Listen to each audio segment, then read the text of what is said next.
Dayalbagh educational institute में मनाए जाने वाले फंक्शंस में ओपन डे या फाउंडर्स डे का अपना ही अलग स्थान है। आप जानते ही हैं कि 31 जनवरी को DEI के संस्थापक निर्देशक परम गुरु हजूर डॉक्टर MB लाल साहब जी का जन्मदिन है। इसी दिन को ओपन डे के तौर पर मनाया जाता है।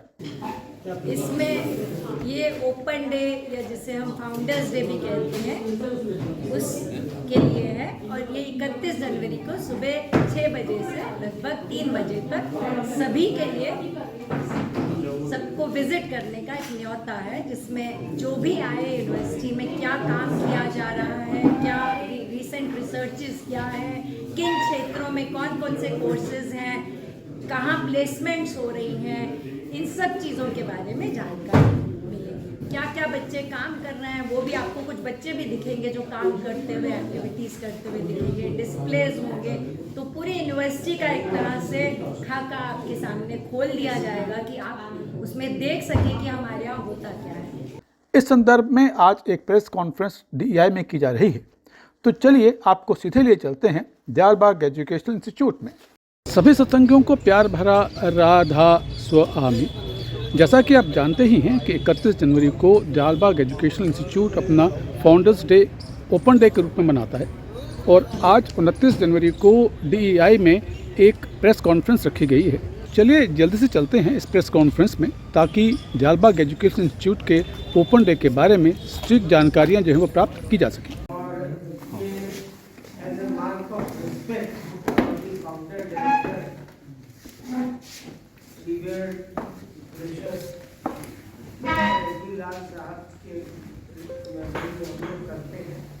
ओपन डे पे हम लोग सभी लोगों को आमंत्रित करते हैं, चाहे वो हमारे विद्यार्थी हो, चाहे वो बाहर से आए हो, और चाहे वो पेरेंट्स हो या कोई भी आ सकता है। और उनको ये पूरा सुविधा दी जाती है कि हमारे पूरे विश्वविद्यालय का वो एक राउंड ले, हमारी लैब्स को देखें, हम क्या नए इनोवेशन रिसर्च या प्रोग्राम्स कर रहे हैं, कितने वो सोसाइटी के लिए यूजफुल है प्रोग्राम्स, उन पे हम क्या अपना कंट्रीब्यूशन कर रहे हैं या सहयोग कर रहे हैं, वो सब हम उनको दिखाना चाहते हैं, बताना चाहते हैं। ऐसे विद्यार्थी जो 10वीं 11वीं 12वीं में पढ़ रहे हैं उनके लिए और उपयोगी हो जाता है, क्योंकि उनका अगला कदम जो है विश्वविद्यालय में प्रवेश पाने का होता है। तो राइटअप के माध्यम से ये सारी जानकारी सबको उपलब्ध करा दी जाती है और फ्री एक्सेस रहता है। इस वर्ष हम लोगों ने बहुत सारे विद्यालय जिनके तरफ से हमें निवेदन आया था कि वो अपने विद्यार्थियों को, बालकों को, बालिकाओं को लेकर के अपने अध्यापकों और अध्यापिकाओं के साथ आना चाहते हैं शैक्षणिक भ्रमण के रूप में, जो यूपी गवर्नमेंट ने 2 यूनिवर्सिटीज़ को अप्रूव किया है, जिसमें एक पहला नाम दयालबाग एजुकेशनल इंस्टीट्यूट का है। तो उस संदर्भ में हमने करीब 25 विद्यालयों को भी आमंत्रित किया। जिन्होंने भी निवेदन किया हमने उनको मना नहीं किया। आसपास की जो डेट्स थी, कोई फरवरी में मांग रहा था, कोई पहले मिडिल जनवरी में, उन सबको हमने क्लस्टर करके 31 जनवरी दिया। इस तरह से उन्होंने भी हमारे साथ सहयोग किया, हमने भी उनके साथ सहयोग किया। एक विद्यालय में कितना डेलीगेशन की संख्या क्या होती है? मिनिमम 50 स्टूडेंट्स है, वैसे 120 तक भी है उनके छात्र और छात्राओं की संख्या, अध्यापक और उनके जो सहयोगी लोग। Sir, I have one query. Yes, please. The opening day, what's the USP of that open day on the 31st of January, which is going to happen? 31 जनवरी देखिए, मेन चीज तो यही है कि हमारे फाउंडर डायरेक्टर जो थे और इस यूनिवर्सिटी की बुनियाद और जो हमारी DEI की एजुकेशन पॉलिसी है उसकी जो नींव और उसके विषय में जो हमने शुरुआत की थी, वो डॉक्टर MB लाल साहब ने वो एजुकेशन पॉलिसी लिखी थी और वो अप्रूव हुई थी, और उसी एजुकेशन पॉलिसी के तहत हम लोग अपनी सारे कार्यक्रमों को चला रहे हैं या पाठ्यक्रमों को। आपको जान के ये हर्ष होगा कि NEP 2020 नेशनल एजुकेशन पॉलिसी जो अब आई है, उसमें DEI की जो 1976 की पॉलिसी थी उसके बहुत सारे अंश हूबहू लिए हैं। So it is a great matter of great pride and privilege that DI education policy is very well reflected in the NEP 2020. So this is one point. The second point is that we are, although a small institution, but you know the institutions, or good institutions, are not known merely by big buildings or big numbers. It is reflected by a quality and value-based education. Absolutely. हमने इस विश्वविद्यालय में कभी भी values के साथ, ethics के साथ, मॉरल्स के साथ कोई समझौता नहीं किया। सर, आपने कहा कि जो मौजूदा अभी जो नई शिक्षा पॉलिसी आई है उसमें काफ़ी सी बातें जो गुरु महाराज हैं उनके पॉलिसी से ली गई हैं। 1975 एजुकेशन पॉलिसी ऑफ DEI है। तो उसमें आप कुछ और एलैबोरेट करेंगे कि क्या क्या बातें हैं जो मेरी एक और मीटिंग आ रही है, हमारे सहयोगी आपको इस विषय पर बता देंगे, और अगर आप चाहेंगे तो हम आपको वो DI एजुकेशन पॉलिसी भी उपलब्ध करा देंगे और कंपैरिजन भी उपलब्ध करा देंगे, बट इस पर अलग से चर्चा की जाएगी। मैम, कुड यू एलैबोरेट जो पॉइंट सर ने बोला था कि आप एलैबोरेट करेंगी कि क्या कुछ कॉमन है बिटवीन द पॉलिसी जो नई एजुकेशन की पॉलिसी आई है और जो कई चीजें हैं जो NEP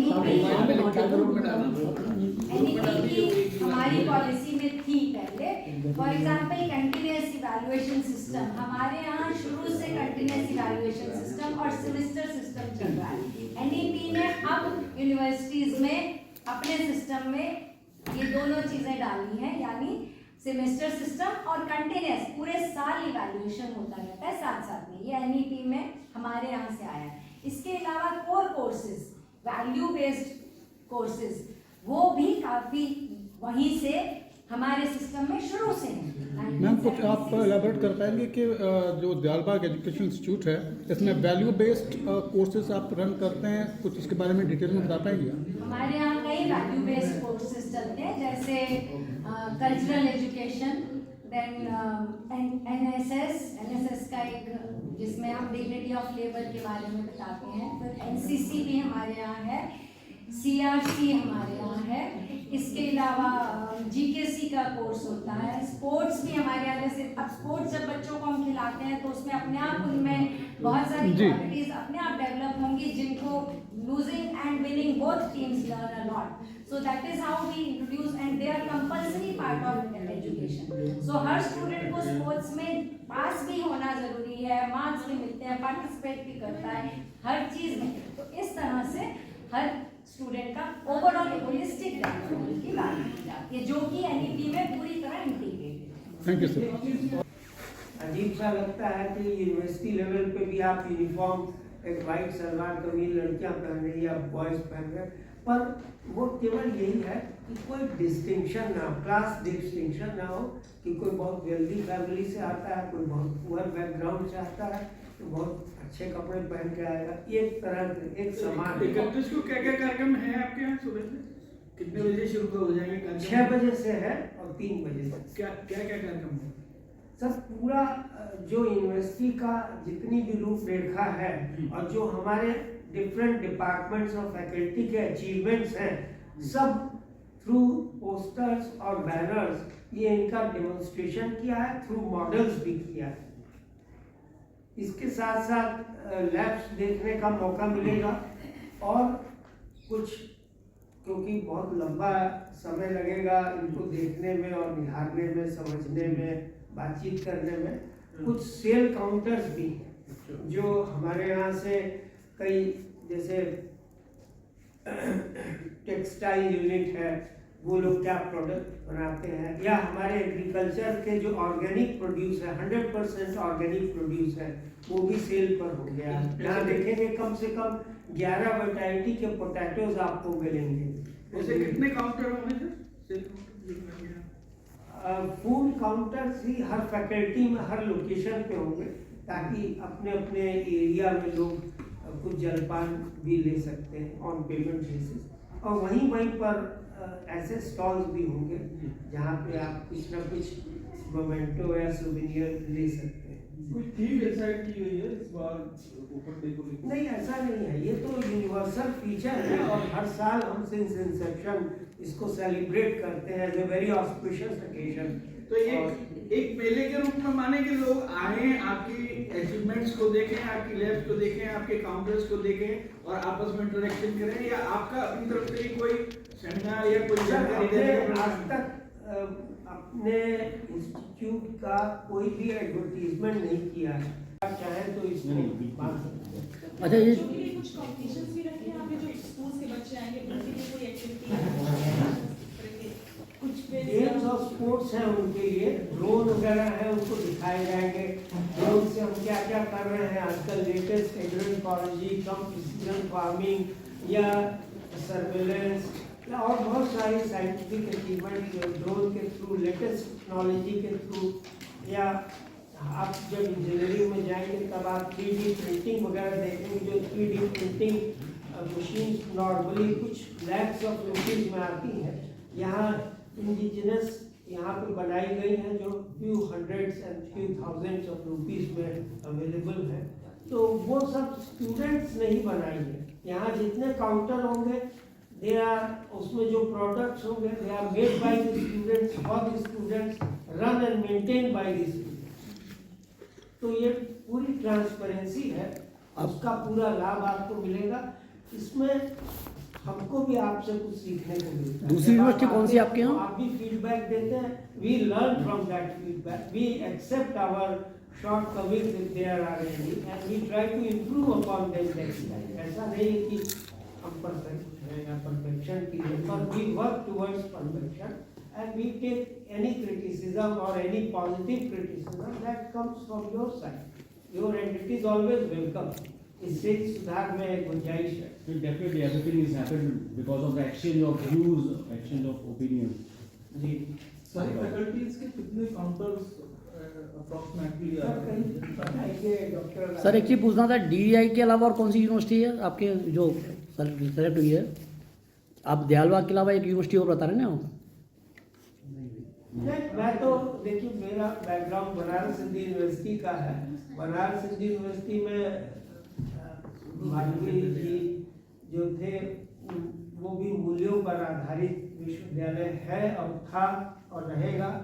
तो मैं तो वहाँ से बात करता हूँ कि that is also one place where you find the values embedded in this system. Climate change पे कुछ है आपके यहाँ इस पर? हम कुछ है, आप देखने को आपको मिलेगा यहाँ पे। हमारे यहाँ आप जब आते हैं तो कुछ फिक्स टावर्स पर बाहर और अंदर कैंपस में, दयालबाग में हर वक्त पूरा साल भर मिस्टिंग होती है, जस्ट टू मेक श्योर कि जो पॉल्यूटेड डस्ट है वो सेटल हो सके और जो पार्टिकुलेट मैटर है वो भी सेटल हो सके। तो दयालबाग और इसके आसपास की एरिया में जो शहर कंक्रीट जंगल बन चुका है, उसके और इसके तापमान में करीब 3 से 4 डिग्री का अंतर हमेशा महसूस होगा आपको, और ये आप खुद फील कर सकते हैं क्योंकि ग्रीनरी है और यहाँ पे ये एक तरह से एजुकेशनल हब ही नहीं है, ये एक इको हैबिटेट भी है। और इसको इस तरह से भी आप देख सकते हैं कि शायद 2 लंग्स हैं, अगर आगरा के तो एक कैंटोनमेंट है और एक लंग यहाँ है जहाँ आपको फ्रेश ऑक्सीजन ब्रीथ करने को मिलती है। इसका जीता जागता उदाहरण ये है कि हम लोग 3 बजे खेतों की सेवा में जाते हैं, उस समय बहुत सारे लोग जिस तरफ हमारे खेत है उस तरफ वॉक करने जाते हैं, तो घर तो उनके कई किलोमीटर दूर है, वो वहाँ से पार्क करके या व्हीकल्स लेके यहाँ पार्क करके वाइफ हस्बैंड वॉक करते हैं, यहाँ आते हैं, तो कोई तो बात होगी। समझना चाह रहा था, जैसे सारे अपने मॉडल्स को प्रेजेंट करेंगे, पेपर प्रेजेंट करेंगे, क्या एक विजन किसी का रहा है कि हम इस तरफ लोगों को ज़्यादा बता सकें या इस तरफ ज़्यादा काम हो रहा है हमारे यहाँ पर, तो विजन क्या है वो मॉडल्स या उन पेपर्स में? विजन 2031 हम लोगों ने जो है आज से 20 साल पहले एस्टेब्लिश किया था, उस विजन के अनुसार ही हम आगे बढ़ रहे हैं। विजन डॉक्यूमेंट हम आपसे शेयर कर सकते हैं, आप उस विजन डॉक्यूमेंट के साथ देख सकते हैं कि आज हम तक हमने क्या क्या अचीव कर लिया। सारे ऐसे प्रोग्राम्स हैं जिसको करने के बाद छात्र पढ़ने के बाद तुरंत उसे जो है नौकरी प्राप्त हो जाती है। कोई सवाल हो कुछ? हमारे यहाँ का जो पोस्टर लग रहा है यहाँ पे पोस्टर, उसमें आप हर जगह ये पाएंगे कि कौन कौन सी कंपनियाँ यहाँ पे आती हैं प्लेसमेंट के लिए, और पे रेंज हमारी क्या है कि कितने हज़ार से कितने हज़ार तक मिलता है। अमूमन जैसे मैंने आपको पोस्टर में भी हमने ये व्यक्त किया हुआ है, 12,000 रुपये से जो है 33,000 तक की रेंज है, जो कि 1 वर्षीय कोर्स करने के बाद हमारे छात्र छात्राओं को प्राप्त। और इसमें ये भी ज़रूरी है कि छात्र या उसके पेरेंट्स ये भी देख लेते हैं कि इस कोर्स को करने के लिए उनका कितना व्यय होगा। और मुझे ये बताते हुए बहुत खुशी होती है कि पिछले 20 साल से दयालबाग शिक्षण संस्थान ने अपनी फीस में कोई वृद्धि नहीं करी है, चाहे वो किसी भी लेवल का कोर्स क्यों ना हो, चाहे सर्टिफिकेट लेवल का कोर्स हो, चाहे पीजी लेवल का कोर्स हो। आज से 20 साल पहले जितनी फीस थी उतनी ही आज भी फीस है। तो यही एक जो हम लोगों का विजन है कि सबसे लास्ट, लीस्ट, लॉस्ट, लोएस्ट व्यक्ति तक हम लोगों की शिक्षा पहुँचे, यही हमारा जो है परम उद्देश्य है, विजन है कि हम वहाँ तक ऐसे छात्रों को भी हम उनका उत्थान कर सकें या उनको अपलिफ्ट कर सकें।